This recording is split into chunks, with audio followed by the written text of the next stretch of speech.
Walaupun langit runtuh, tetap kita harus berusaha agar bagaimana mengedepankan hati nurani kita agar bisa diduplikasi oleh anak cucu kita. Saat ini anak cucu kita terduplikasi oleh bagaimana perpolitikan di negeri ini hanya bagi-bagi kekuasaan. Kita punya tugas. Walaupun semua orang, semua rakyat di negeri ini berburu kekuasaan, marilah kita jadi bagian orang yang mengedepankan cinta negeri ini dengan sepenuh hati, cinta negeri ini dengan sesungguhnya.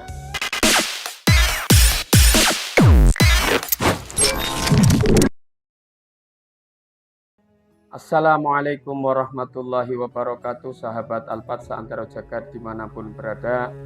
Bismillah, alhamdulillah, Allahumma sholli ala sayyidina Muhammad wa ala ali sayyidina Muhammad. Alhamdulillah, sehabis sholat tarawih kita sapa kembali sahabat Al-Fat dengan fenomena perpolitikan di negeri ini.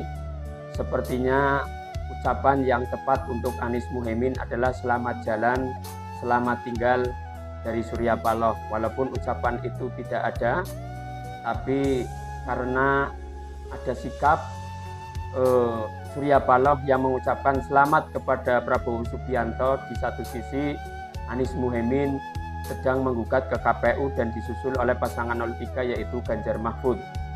Sekali lagi kita tidak bermaksud hasut dengan pertemuan baik antara Surya Paloh dengan Prabowo Subianto, akan tetapi ini negara demokrasi menyisakan pertanyaan kepada publik, apakah yang dilakukan Surya Paloh itu benar-benar tulus ingin damai, atau seperti dulu pertemuan Prabowo dengan Jokowi yang hanya ingin menginginkan jabatan yaitu Menteri Pertahanan yang lanjut menjadi Presiden 2024 saat ini yang didampingi oleh anak Jokowi.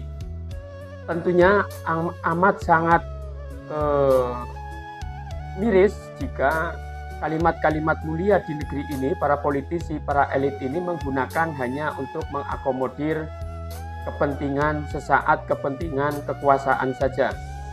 Kita tahu bahwa Surya Paloh sangat semangat mendukung Anies Baswedan dengan Gus Muhaimin Iskandar, dengan berbagai macam retorika, bagaimana berbagai macam alasan, di situ melawan arus dan lain sebagainya, sepertinya ideal banget, tapi ternyata di ujungnya tidak menemukan idealisme. Refli Harun, kemudian para pengamat politik yang lain juga mengatakan ini adalah kekhawatiran Surya Paloh yang mana nanti ke depan ada pilkada, ada pilgub, di mana Partai Nasdem tidak mau ketinggalan perolehan kekuasaan di pilkada pilgub tersebut.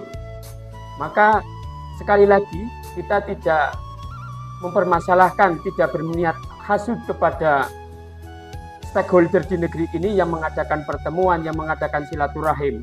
Tapi kita mengingatkan, jangan gunakan kalimat mulia untuk kepentingan sesaat yang akhirnya diduplikasi kepada masyarakat, oleh masyarakat, duplikasi yang negatif. Bagaimana saat ini masyarakat akhirnya tambah acuh tentang perpolitikan di negeri ini karena memang prakteknya tidak bisa mengedepankan idealisme, tidak bisa mensejajarkan antara ucapan dengan perbuatan. Kekuasaan, mencari pekerjaan, menumpuk kekayaan, itulah realita perpolitikan di negeri ini.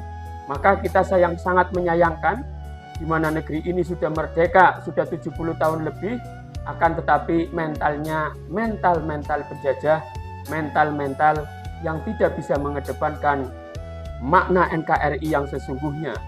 Bagaimana belum bisa menduplikasikan kepada masyarakat bawah, bagaimana mempraktekkan NKRI harga mati, bagaimana mencintai negeri ini dengan setulus hati. Tapi yang kita rasakan hanya bagi-bagi kekuasaan, dan menumpuk kekayaan. Saya kira ini adalah menyakitkan bagi negeri yang sudah merdeka 70 tahun lebih, tapi mentalnya belum bisa berubah. Tapi kita tidak boleh berputus asa. Kita tetap harus berharap kepada Allah Subhanahu wa Ta'ala agar Allah Subhanahu wa Ta'ala memberikan kader-kader Indonesia yang terbaik agar bisa membawa amanah negeri ini dengan sepenuh hati. Walaupun langit runtuh, tetap kita harus berusaha agar bagaimana mengedepankan hati nurani kita agar bisa diduplikasi oleh anak cucu kita. Saat ini anak cucu kita terduplikasi oleh bagaimana perpolitikan di negeri ini hanya bagi-bagi kekuasaan. Kita punya tugas. Walaupun semua orang, semua rakyat di negeri ini berburu kekuasaan, marilah kita jadi bagian orang yang mengedepankan cinta negeri ini dengan sepenuh hati, cinta negeri ini dengan sesungguhnya. Semoga bermanfaat. Sampai jumpa. Assalamualaikum warahmatullahi wabarakatuh.